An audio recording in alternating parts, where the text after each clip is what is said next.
Você já ouviu dizer que a próxima pandemia começa em uma cidade lotada, mas o vírus respiratório mais mortal dos Estados Unidos segue uma regra diferente.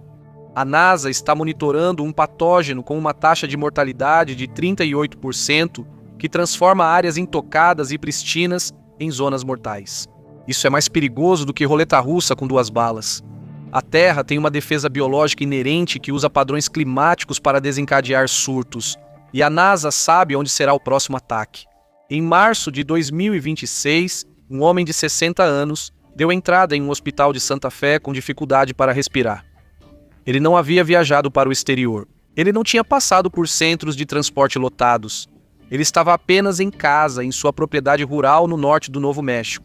Dias depois, o diagnóstico saiu: síndrome pulmonar por hantavírus, o primeiro caso confirmado do ano no Novo México. O homem sobreviveu após dias na UTI.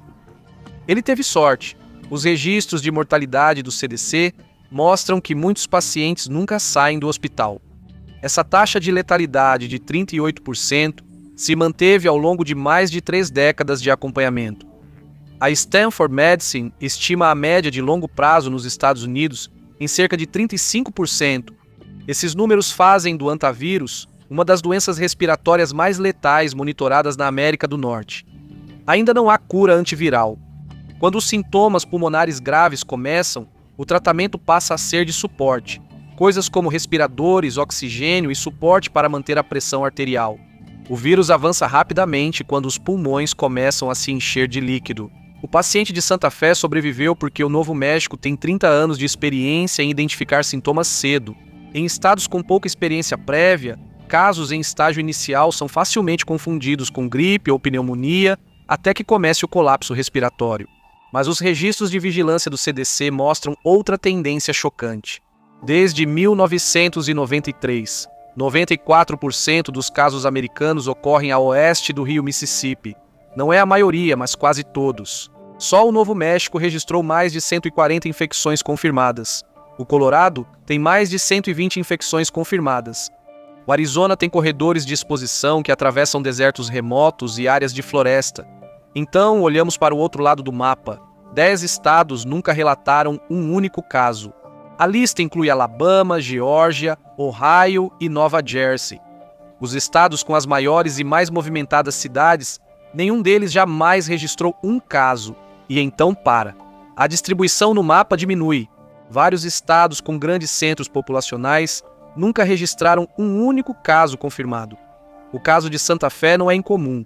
Ele é bastante representativo. O local muda, mas o resultado não. Baixa população, habitat nativo de roedores, terreno seco e acesso médico limitado. Em fevereiro de 2025, Betsy Arakawa, esposa do ator Gene Hackman, morreu da mesma doença em sua casa em Santa Fé. A exposição ocorreu em uma propriedade rural tranquila, com ar puro e vizinhos afastados. Depois, investigadores acharam ninhos de ratos nas construções próximas. Era o cenário perfeito para o vírus.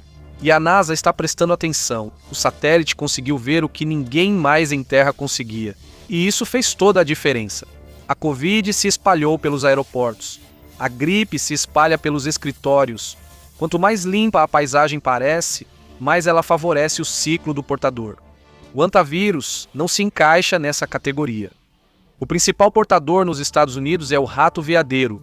Ele é pequeno, muito fofo e parece completamente inofensivo. Em 1993, equipes do CDC capturaram ratos veadeiros em toda a região dos Quatro Cantos durante investigações de surtos e encontraram taxas de infecção chegando a 30% em algumas populações. O camundongo não adoece. Também não parece desenvolver sintomas. E não há mortandade. Isso significa que não há nenhum aviso para os humanos. O vírus se espalha pela urina, saliva e fezes do camundongo, uma ameaça silenciosa do mundo animal que espalha material infeccioso pelo ambiente. A Universidade do Novo México ampliou o mapa de ameaça. Mais de 30 espécies de pequenos mamíferos no estado apresentaram evidência de exposição ao hantavírus. A lista inclui esquilos terrestres, esquilos, camundongos de pés brancos e camundongos do campo. O grupo de portadores não é de uma única espécie, é uma classe inteira de animais. Em janeiro de 2026, O condado de San Diego informou que um camundongo colhedor ocidental testou positivo para hantavírus. As equipes de saúde pública emitiram alertas imediatos, apesar de não haver infecções humanas confirmadas na época. Os portadores aparecem em lugares onde ninguém espera. O rato na sua garagem não é a ameaça. São aqueles nos espaços abertos. A contaminação se acumula e então as pessoas chegam. Existe um motivo para isso acontecer dessa forma. Em áreas urbanas movimentadas, ratazanas e camundongos domésticos expulsam espécies nativas ao tomar comida e abrigo, prejudicando o camundongo veadeiro. No oeste aberto, ninguém resiste. O camundongo veadeiro se reproduz até os limites da natureza, não os de uma cidade. O sudoeste americano não tolera as condições que ajudam vírus típicos a prosperar. A baixa umidade preserva os excrementos secos por mais tempo. A presença humana escassa faz com que a carga viral se acumule ao longo do tempo antes que alguém tenha contato com ela. A propriedade em Santa Fé, onde o caso de março de 2026 começou, é exatamente o tipo de lugar onde ele prospera. A casa de Hackman, Arakawa, era igual, e o mesmo se aplica aos locais de trabalho no condado de Mono, Califórnia, onde 3 pessoas morreram em 2025. O agrupamento foi considerado incomum. Nenhuma dessas vítimas fez nada de arriscado. Eles viviam e trabalhavam em ambientes ideais para o portador. O financiamento piora ainda mais a situação. Orçamentos de saúde pública, cobertura da mídia e políticas geralmente se concentram em áreas densamente povoadas. O financiamento é destinado ao controle de mosquitos em Miami. As verbas vão para a vigilância de doenças em cidades portuárias. A imprensa vai para o próximo surto urbano. O hantavírus fica no canto oposto desse mapa. Quase não há manchetes e quase não existem sistemas financiados para combater isso. A geografia determina quem é vulnerável. Pesquisadores que analisaram a exposição ao hantavírus no norte da Suécia constataram que moradores de comunidades rurais ligadas à silvicultura tinham bem mais anticorpos que populações urbanas próximas. Morar em outra paisagem já alterava o quanto o sistema imunológico deles conhecia o vírus antes das infecções se agravarem. Esse padrão também ocorre fora da Suécia.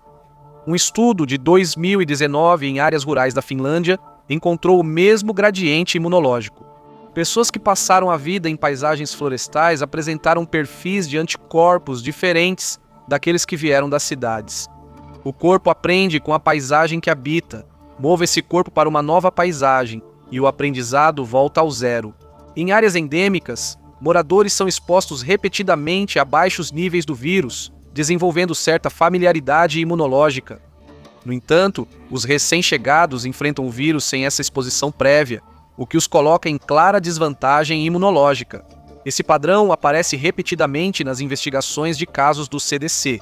Em infecções graves por hantavírus, o vírus danifica o tecido pulmonar, mas não o bastante para matar o paciente. O sistema imunológico não reconhece a ameaça rápido o suficiente. Depois, ele reage de forma exagerada e catastrófica. Ele inunda o tecido pulmonar com fluido, e é essa reação que mata o paciente. Em abril de 2026, um surto em um cruzeiro no Atlântico seguiu a mesma tendência. Um passageiro apresentou febre leve e dor de cabeça. Os sintomas pioraram e apenas uma semana depois, seus pulmões se encheram de líquido. Ele morreu no mesmo dia. Os 86 passageiros daquele cruzeiro vieram de 23 países diferentes. Santa Helena e Ilha de Ascensão, todos lugares remotos. O vírus aguardava nesses locais há anos. Os pulmões de um turista do navio serviram de porta de entrada. O vírus é uma bala, e a geografia e a biologia são as armas. Em 2012, o Parque Nacional de Yosemite registrou um agrupamento de casos graves de doença respiratória entre visitantes hospedados em Curry Village. Houve 10 infecções confirmadas. 8 evoluíram para a síndrome pulmonar por hantavírus e 5 precisaram de cuidados intensivos. 3 deles morreram. Pesquisadores do CDC e do Departamento de Saúde Pública da Califórnia rastrearam a exposição a uma única falha de projeto estrutural. O parque havia instalado cabanas de lona com cavidades internas nas paredes isoladas com espuma. Essas cavidades viraram ninhos de camundongos do campo e no fim do verão, a população cresceu rápido. Os visitantes não foram mordidos nem manusearam roedores. Eles desfizeram as malas, Caminharam, abriram a janela e deixaram uma mala cair na cama. Isso já bastou. Fezes secas dentro do isolamento se quebraram em partículas microscópicas. Essas partículas se espalharam pelo ar da cabana. O vírus permanece viável em fezes secas por até 3 dias. Superfícies onde roedores estiveram por tempo suficiente tornam-se meios de transmissão. O ambiente já estava contaminado. O movimento humano desencadeou a exposição. Cada respiração levava o vírus mais fundo e os pulmões faziam o resto. Após o surto em Yosemite, o serviço de parques enviou alertas. Cerca de 260 mil visitantes haviam ficado no parque durante o período de infecção. Todos receberam o aviso. As autoridades de saúde de 39 países também receberam o alerta. As cabanas foram fechadas e demolidas. 9 dos 10 casos foram rastreados até aqueles quartos. O portador não precisa ser visível. Os excrementos não precisam ser óbvios. O solo só precisa ter sido habitado tempo suficiente para o pó se acumular. Depois, ele precisa ser remexido. A atividade mais arriscada para uma pessoa é limpar um espaço fechado com infestação de roedores. Isso inclui varrer o chão de uma cabana, aspirar um galpão ou sacudir uma lona. Isso também inclui mover lenha empilhada, abrir um celeiro depois do inverno ou mexer no isolamento. Cada ação dessas pode liberar partículas suficientes para causar dose fatal. Quando o caso de março de 2026 foi anunciado, o Departamento de Saúde do Novo México alertou moradores a não varrer fezes de roedores. Eles devem molhar as fezes com solução de água sanitária a 10%, recolhê-las com luvas e panos descartáveis. É recomendação, mas não há fiscalização. Fora das áreas rurais do Sudoeste, o vírus ainda é pouco conhecido. O padrão de disseminação é consistente em qualquer lugar que o vírus surge e sempre segue a mesma direção.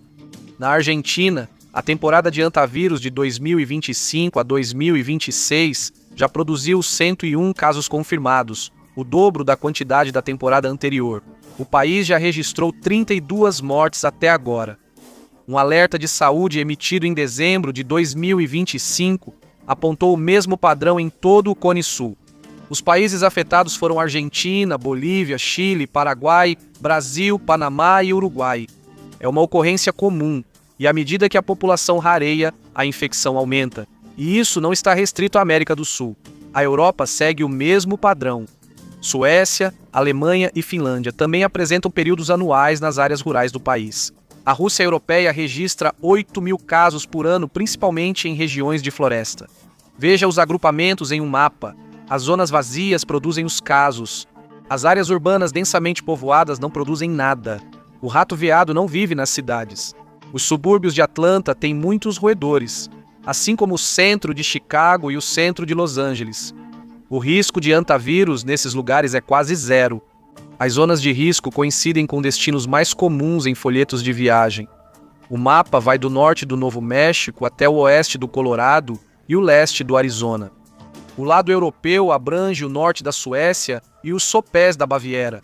A região dos lagos da Patagônia marca o extremo sul. O risco não é estático. Ele aumenta porque as populações de roedores não são estáticas. Podem crescer, colapsar e crescer novamente. E esses ciclos não são aleatórios. Eles seguem gatilhos ecológicos que operam em ciclos de vários anos, o que significa que o terreno é periodicamente recarregado. Mas também existe uma estrutura mais profunda por trás do ciclo, algo que determina quando tudo acontece. E isso não é local. O processo que transforma o solo em arma é biológico e ocorre em etapas que pesquisadores podem mapear. Tudo começa com um ano de frutificação em massa, quando as plantas geram muitas sementes devido às condições favoráveis. Os pinheiros pinhon derrubam pinhões, os arbustos produzem sementes em excesso e os capins se espalham pelo solo. Por um breve período, a paisagem parece transformada, e então os camundongos respondem. Uma ninhada de camundongo do campo tem de 4 a 6 filhotes, e a fêmea pode ter 3 ou 4 ninhadas em uma boa temporada. Em anos normais, a comida e o abrigo limitam quantos sobrevivem. Em um ano de frutificação, esse limite aumenta. Os ciclos reprodutivos encurtam e as taxas de sobrevivência sobem. Predadores como coiotes, corujas e cobras não conseguem aumentar a caça rápido o bastante para acompanhar. Em uma estação, a população de camundongos do campo em certo cânion pode dobrar, triplicar ou até quadruplicar. No período que antecedeu o surto de Four Corners em 1993, a contagem aumentou cerca de 10 vezes. Bob Parmenter, um ecólogo da Universidade do Novo México, foi o primeiro a mapear a sequência e enfatizou o momento em que ela ocorre. O atraso entre o aumento da vegetação e o pico dos roedores é medido em meses. O sistema se desenvolve lentamente, depois atinge seu auge de repente. Mais camundongos lhe significa mais fezes. Mais fezes significa mais aerossol. A densidade de portadores na natureza continua aumentando. Cada tronco oco, cada cavidade na parede, cada piso de galpão na zona afetada acaba abrigando animais infectados. O risco de exposição aumenta em uma ordem de magnitude. Em termos normais, um excursionista em um ano tranquilo passa por 1 ou 2 camundongos por acre de bosque de pinhão e junípero. Em anos intensos, esse número pode chegar a 15 ou 20, ocorrendo repetidas vezes quando as condições se alinham. O deserto recebe a chuva, as plantas respondem e os camundongos se multiplicam. Os excrementos se acumulam e a poeira se torna biologicamente ativa. A sequência de 1993 mostra como é um ciclo completo. O inverno chuvoso de 1992 e 93 produziu uma safra recorde de pinhões em partes do Novo México. Nos meses seguintes, a densidade de camundongos do campo nos cânions afetados superou o normal. Era só questão de tempo. Em 14 de maio de 1993, o primeiro paciente conhecido desmaiou a caminho de um funeral na região de Four Corners. Naquele momento, a reação ecológica já estava completa em toda a área dos roedores portadores. O vírus permanecia sem mutação.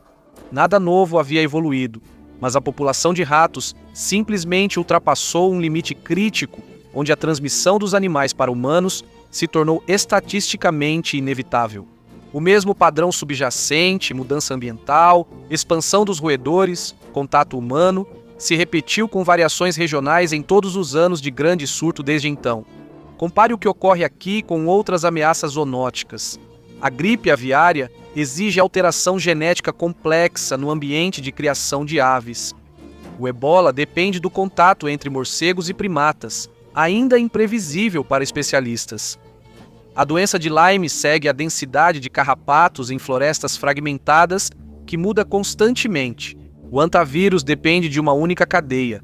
A sequência está registrada. Isso acontece repetidas vezes e não é aleatório. As condições ecológicas que provocam explosões populacionais de roedores são visíveis do espaço.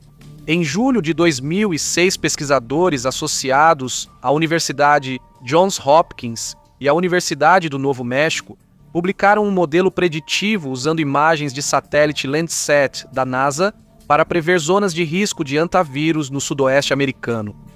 A previsão fez duas coisas. Ela apontou a área central de Four Corners como a zona de alto risco, mas foi além disso. Ela marcou o sul do Colorado e o centro-norte do Novo México como áreas que se tornaram perigosas em 2006. Esses lugares haviam sido classificados como de baixo risco antes. Os casos que vieram depois coincidiram com o mapa. Foi a primeira previsão de um surto de doença infecciosa publicada em estudo revisado por pares já feita a partir do espaço. O sistema dependia de sinais da vegetação medidos do espaço, avaliando o quão verde é uma área de terra. A resolução é suficientemente fina para captar pulsos de vegetação menores que 1 milha de largura. Os sensores Landsat tiram essa foto continuamente, ano após ano.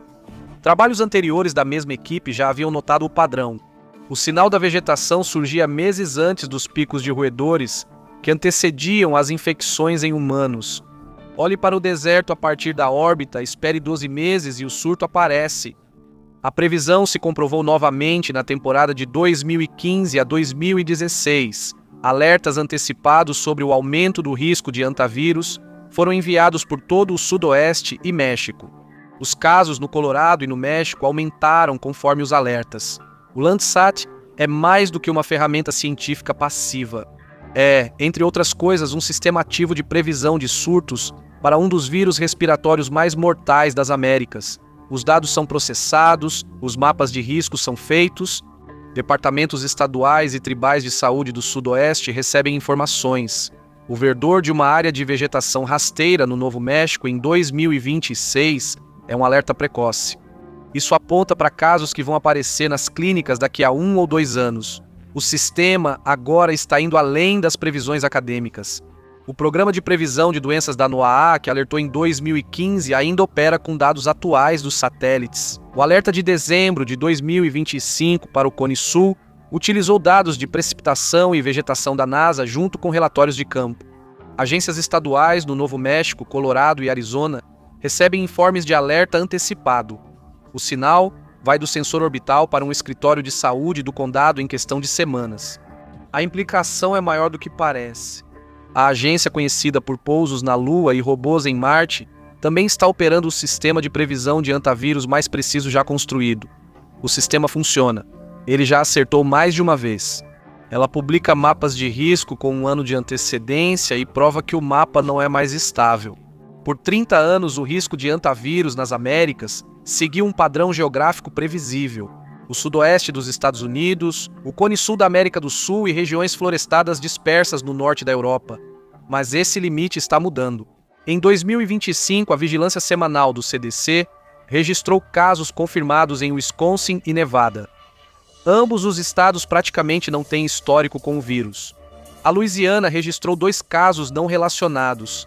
As detecções marcaram a ocorrência de casos confirmados em laboratório no sudeste dos Estados Unidos, pela primeira vez na era da vigilância. Esses não são avanços para as zonas adjacentes. Eles estão aparecendo em novos contextos ecológicos. A Argentina representa a mudança mais dramática no cenário global. A Patagônia dominava a atividade do antavírus. Ela ficava na ponta sul, nas frias encostas dos Andes, com uma população de roedores notável. Na temporada de 2025 a 26, o centro de gravidade havia mudado. A província de Buenos Aires, a mais populosa do país, agora lidera a nação com 42 casos confirmados na temporada. A doença está deixando o frio e remoto sul. Ela está avançando para o cinturão agrícola central, onde a densidade periurbana é muito maior do que na Patagônia. A Europa também está mudando. No norte da Suécia, o vírus ainda segue os ecossistemas de borda de floresta, mas dados indicam expansão para áreas antes com menor incidência histórica. A Alemanha e regiões vizinhas da Europa Central têm registrado mais surtos em distritos florestais após ciclos populacionais. A zona de risco está se ampliando. À medida que a zona avança para áreas mais próximas dos centros populacionais, ela leva a doença para novas pessoas. Essas pessoas têm ainda menos contato prévio com o vírus.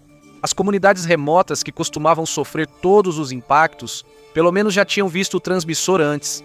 O novo território não. Os números também refletem isso. As taxas de letalidade na Argentina chegaram a 39% na temporada de 2025 a 2026, bem acima da média de 22%.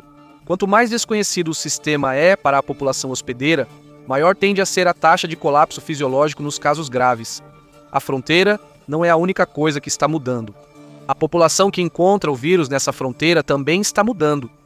Por 3 décadas, o risco de antavírus no sudoeste americano recaiu de forma desproporcional sobre pessoas com laços profundos com a terra. Pecuaristas, indígenas, trabalhadores florestais e moradores rurais cresceram próximos ao grupo de portadores. Eles não eram imunes em nenhum sentido clínico, mas eram expostos repetidamente a baixos níveis ao longo dos anos. Mas a população que agora está entrando na zona de risco é diferente. A migração para o trabalho remoto acelerou em 2020 e não foi revertida. O Departamento do Censo dos Estados Unidos registrou crescimento populacional líquido em condados rurais no Novo México, Colorado, Montana e Idaho. Até 2023 e 2024, as pessoas estão se mudando para áreas de antavírus, vindas de cidades costeiras, de ambientes suburbanos, de lugares onde o rato-cervo não faz parte da paisagem em que cresceram. Elas não possuem familiaridade comportamental com o patógeno. Elas estão comprando terrenos, abrindo galpões, varrendo pisos e movendo lenha exatamente nos ambientes que possuem a maior carga viral. O Departamento de Saúde do Novo México ressaltou isso em seu relatório anual de vigilância de doenças de 2024. O departamento notou mais casos entre recém-chegados às comunidades rurais do que entre residentes antigos. A diferença não é enorme, mas é consistente e está crescendo. O surto em Yosemite em 2012 foi um sinal precoce dessa dinâmica de visitantes urbanos passando por um ambiente contaminado, sem a exposição prévia que modificava sua resposta. O surto no condado de Mono em 2025 repetiu isso. Trabalhadores contratados para empregos rurais de curto prazo, vindos de fora da região e sem histórico prévio de exposição ao hantavírus. O vírus não está se tornando mais agressivo, também não é algo novo, sempre esteve lá. A única diferença é que a mídia agora está jogando luz sobre isso e o pânico é real. A diferença é que a população que está entrando em contato com ele está cada vez menos preparada. E a questão mais profunda não é a gravidade neste momento, e sim a disseminação, o que implica uma causa. Algo está expandindo a fronteira e isso é global. Pode atuar em escala maior que qualquer ecossistema individual. Um sistema que pode influenciar a chuva, os ciclos da vegetação e a dinâmica populacional de roedores em vários continentes ao mesmo tempo. Um sinal planetário. Quando o Pacífico Equatorial aquece, toda a cadeia do hantavírus se acelera simultaneamente em vários continentes. O sudoeste americano fica mais úmido. A Patagônia responde. O solo das florestas da Europa Central está mudando, impulsionado simultaneamente pela mesma alteração de temperatura a milhares de quilômetros. Essa sincronização não é uma coincidência. O El Niño Oscilação Sul, ou ENOS, não é uma anomalia climática ocasional. É um relógio planetário que se repete, e o hantavírus segue esse cronograma. Essa é a conexão principal, porque a quantidade de chuva determina a produção de vegetação. A produção de vegetação determina a disponibilidade de alimento determina a dinâmica populacional dos roedores e afeta a carga viral no ambiente. Todos esses fatores determinam o risco de exposição. Todo o sistema opera em ciclos de vários anos, geralmente variando entre 3 e 7 anos, dependendo da variabilidade do ENOS. O Centro de Previsão Climática da NOAA consegue detectar um El Niño de 12 a 18 meses antes, bem antes dos efeitos serem sentidos no solo. Isso significa que o primeiro sinal na cadeia do hantavírus não está no deserto, mas sim no Oceano Pacífico. Mudanças de temperatura no Pacífico Equatorial podem se espalhar pela atmosfera e modificar padrões de chuva globais. Essas mudanças causam efeitos em cascata nos ecossistemas, levando a oscilações nas populações de roedores e maior risco de exposição ao hantavírus. O mapa já não mostra mais onde ocorrem os surtos, mas sim onde estão sendo preparados. E essa preparação segue um ciclo que nenhuma autoridade local controla e nenhum planejamento urbano pode redirecionar. O gatilho não está no solo, está no oceano. E foi preciso um navio de cruzeiro em 2026 para o mundo perceber. Passageiros isolados em cabines, voos de emergência, agentes de saúde com equipamentos de proteção, rastreamento de contatos em vários países. A embarcação, o MV Ondius, tornou-se o centro das atenções internacionais. No momento em que as pessoas ouviram vírus e navio de cruzeiro, começaram as comparações com a Covid, mas o hantavírus não é a próxima Covid, é diferente. É brutal, mas ao contrário das doenças típicas, não se espalha facilmente. Por isso, a melhor comparação não é com a Covid ou a gripe. Na verdade, é com o Antrazen. Não porque as doenças sejam parecidas, mas porque ambas parecem desastres localizados. Raras, ambientais, difíceis de encontrar no dia a dia, mas devastadoras quando acontecem. O hantavírus não ameaça lockdowns mundiais, mas cria zonas de morte concentradas. Uma cabana remota, um posto avançado na floresta, um acampamento, um navio no mar. De repente, aquilo que achávamos ser seguro, o isolamento, se torna uma ameaça. Obrigado por acompanhar hoje. Espero que tenha gostado do vídeo. Se quiser ver mais, inscreva-se e ative as notificações. Isso faz diferença. Obrigado novamente e até a próxima no MapPack.